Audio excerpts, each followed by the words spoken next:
Well, we've made it to the James River.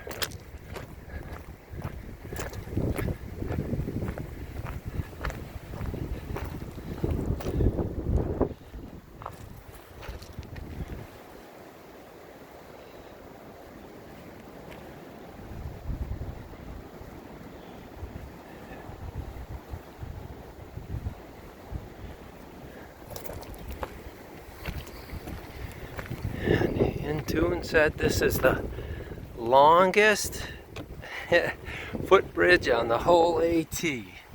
So let me wobble up these steps and give you a shot.